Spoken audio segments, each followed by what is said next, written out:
Welcome back to my channel and आज हम बात करने वाले हैं टॉप 10 कैंडल स्टिक पैटर्न्स जो हमारे बिगनर्स के लिए बहुत यूज़फुल होता है। तो लेट्स स्टार्ट। सबसे पहला आता है डोजी कैंडल। अब डोजी कैंडल दिखता कैसे है, राइट? डोजी कैंडल जो होता है वो इस पैटर्न में होता है। चाहे आपकी आगे की कैंडल कैसी भी हो, नो मैटर, ओके? आगे की कैंडल कैसे भी हो, अगर कोई कैंडल का ओपन एंड क्लोजिंग दोनों सेम बराबर होता है, हम बोलते हैं डोजी कैंडल। इसका मतलब ये होता है कि मार्केट बहुत कंफ्यूज है, समझ में नहीं आ रहा है कि सेलिंग होगा या बाइंग। इस कैंडल से जितना दूर रहें उतना अच्छा है। अब सेकंड एंड थर्ड है हैमर। ये जो कैंडल आप सामने देख रहे हैं वो है हैमर। एंड सेकंड जो है ये है शूटिंग स्टार।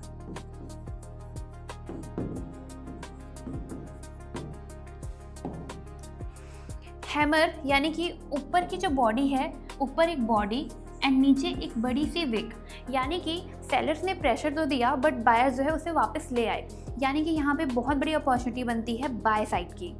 जस्ट हैमर के जस्ट अपोजिट जो है शूटिंग स्टार, यानी कि यहाँ पर सेलर्स ने प्रेशर दिया और ये नीचे की ओर बॉडी बन जाती है। इसका मतलब ये है, क्लियर हो जाता है यहाँ पे हमें देखने पे कि जो है हमें सेलिंग अपॉर्चुनिटीज मिल सकती हैं। हमने 3 कैंडल स्टिक पैटर्न्स तो समझ लिए, अब चौथा एंड पांचवा थोड़ा इंपॉर्टेंट है। सबसे पहले आता है bullish engulfing and bearish engulfing.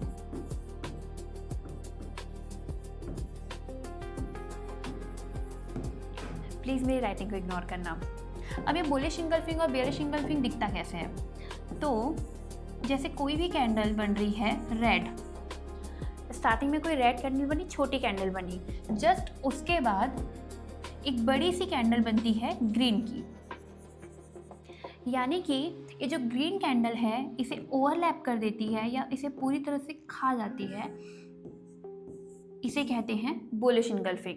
यानी कि यहाँ पे बहुत बड़ी सेलिंग अपॉर्चुनिटीज मिल सकती है और ये क्लियर भी हो जाता है ये देखने के बाद। इसका जस्ट अपोजिट होता है बियरिश इंगल्फिंग में। यहाँ पे आपको एक ग्रीन कैंडल बनती दिखेगी, उसके जस्ट बाद में आपको एक बड़ी सी कैंडल देखने को मिलेगी, वो है, यानी कि ये जो बड़ी सी कैंडल है वो जो ग्रीन कैंडल है उसे पूरी दबा देगी, अपने ओवरलैप कर लेगी। इसे कहते हैं बेयरिश इंगल्फिंग। यहाँ के यानी कि क्लियर है कि बुलिश इंगल्फिंग में हमें बाय का अपॉर्चुनिटी मिलता है एंड बेयरिश में हमें सेल का। इसके बाद हम बात करने वाले हैं morning star and evening star candles के बारे में। तो morning star and evening star दिखते कैसे हैं? सबसे पहले कोई रेड कैंडल बनी और एक छोटी सी डोजी कैंडल बनी और उसके जस्ट बाद हमें एक ग्रीन कैंडल दिखाई दी, इसे कहते हैं मॉर्निंग स्टार। ये कैंडल्स अगर आपको कहीं पे दिख जाए तो समझ जाओ कि आपको बाइंग अपॉर्चुनिटीज मिल रही है, यानी कि अप ट्रेंड की ओर जाने वाला है। इसका जस्ट उल्टा होता है इवनिंग स्टार। इवनिंग स्टार में क्या होता है, जैसे कोई भी हमें ग्रीन कैंडल देखने को मिली, जस्ट उसके बाद हमें कोई छोटी सी डोजी कैंडल देखने को मिलता है एंड देन उसके जस्ट बाद पे हमें एक रेड कैंडल दिखती है, इसे कहते हैं इवनिंग स्टार। अगर ये कैंडल हमें कहीं पे भी दिखती है, इसका मतलब ये है कि डाउन ट्रेंड पे होने वाला है, यानी कि हमें सेल अपॉर्चुनिटीज मिलने वाली है। ऑलमोस्ट हमने 7 कैंडल स्टिक पैटर्न्स पढ़ चुके हैं।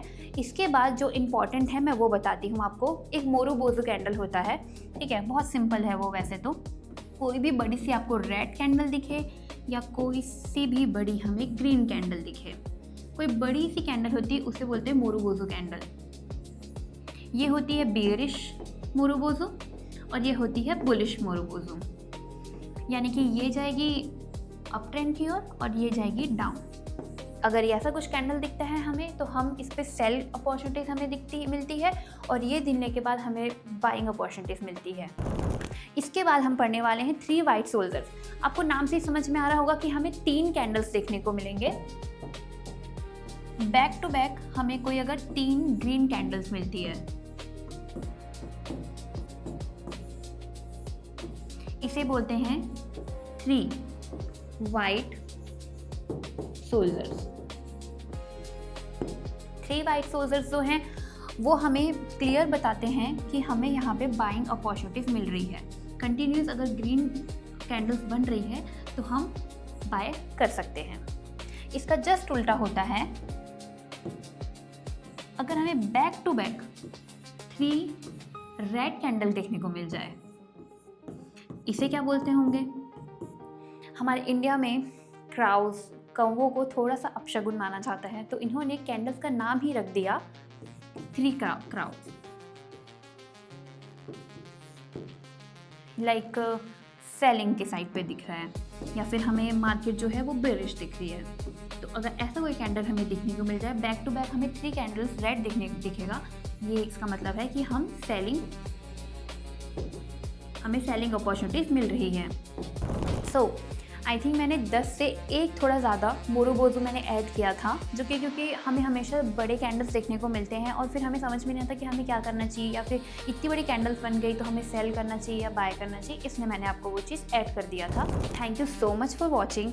अगर आपको ये वीडियो हेल्पफुल लगी होगी तो प्लीज़ लाइक करो एंड सब्सक्राइब करना मत भूलना। और इस ऐसे ही किसी टॉपिक में ट्रेडिंग से रिलेटेड आपको कोई भी वीडियो चाहिए तो कॉमेंट करो।